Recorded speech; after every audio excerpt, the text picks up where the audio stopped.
Good afternoon, everyone. Thank you for tuning into the TSU Buzz, your entertainment hookup from Tarleton State University. I am your host, Keauno Perez. It is finally here. This week is opening week for the best Little Whorehouse in Texas, and I am covering it from behind the curtain. I have an interview with tech crew member Trinidee for an outlook on what goes on behind the scenes. But first, Tarleton Rodeo Hall of Fame is in full swing. Buckles and ribbons are won in the practice pen and picked up at the rodeos. Anyone who's been around the rodeo circuit knows how true that is. And Tarleton State University has decided to recognize rodeo team members long after their last collegiate rodeo. Dr. Dominic DeTavio recently approved 7 nominees for the year's induction class. The nominees will be notified by mail no later than February 28th, according to assistant rodeo coach Tiba Smith. Though nominations close January 15th, Smith said, "We are accepting any nominations of anybody that has significance with Tarleton.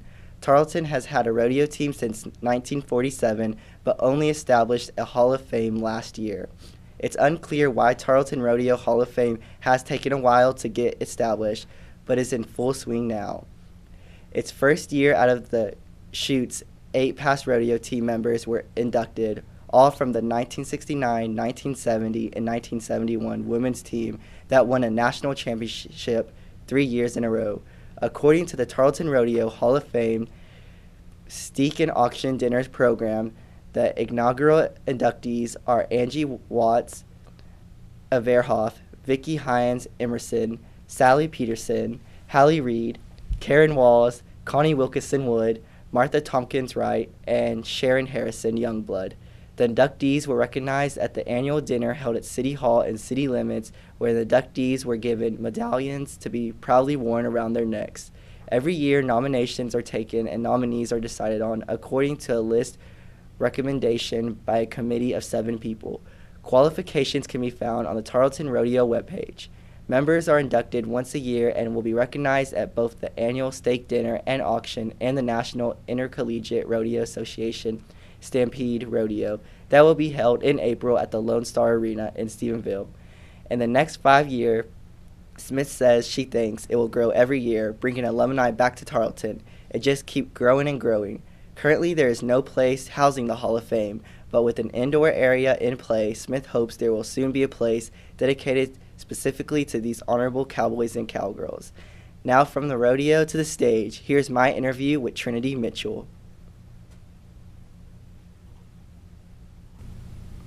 Hi everyone, I have Trinidee here joining us. A few weeks back, you knew we had Kaylee Carlisle, who told us a little bit about the play from a star's point of view, but now we have from behind the scenes Trinidee. Trinidee, thank you for being here with us today. Thank you for having me.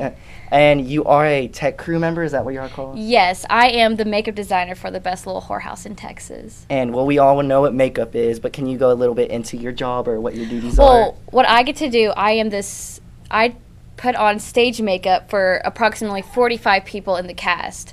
I get to do like old age, I get to do extreme like horse style makeup for boys, girls with like different skin color and skin types. It's just a real hectic job because stage makeup is so much different than regular makeup because you have to get highlights and shadows that when the lights hit your face, it's so different because it will either wash you out and you just won't see each other, so it will enhance your features. Are you alone in this? Are you the only makeup? I am the only makeup designer, so I get to basically put on makeup for around 45 people. We know you've been involved in theater since you've been here in Tarleton. Is this your first time as makeup artist? No, this is my second time. I also was the hair and makeup designer for Glengarry Glen Ross. On a scale of like level, is this harder? Like, are you like makeup wise? Like, is this more of a challenge for you? It is more of a challenge because for Glengarry, I just did hair and makeup for like 6, 7 boys. And boys are easy. They're so easy. And they're so easy. I'm doing like 30 girls. And girls are a lot harder than boys, especially. And so a lot of people don't know how to do stage makeup.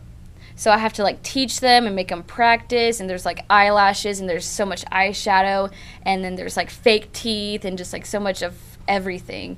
It's very hectic. Can you give us a little play-by-play on what your day is going to be like on the day of the play? Well, I am going to be in the theater from like at 8 in the morning until 11 o'clock at night. All the girls are called at 5 o'clock. They're going to start doing their hair and makeup, and I will have to go one by one and just do everything for them.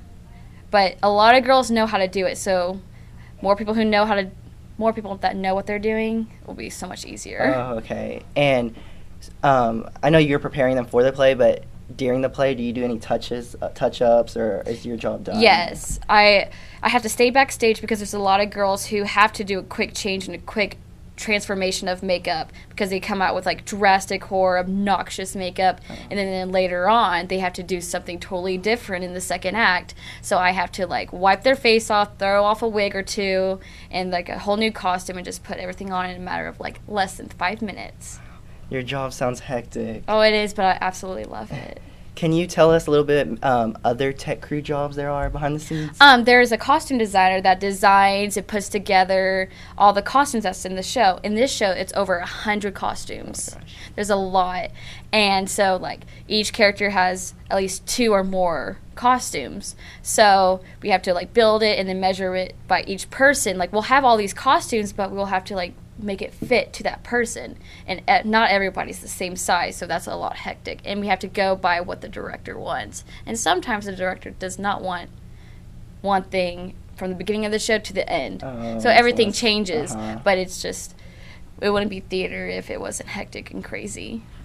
Well, Kaylee did explain to us a few weeks back about the play, but can you remind our viewers what the play is about this week? Well, the play is about, there's 2 girls that come to the chicken ranch in Texas, and the chicken ranch is a whorehouse. And so the media finds out that there's a whorehouse in Texas, and they're trying to shut it down. So there's a lot of singing, dancing, crazy things happening.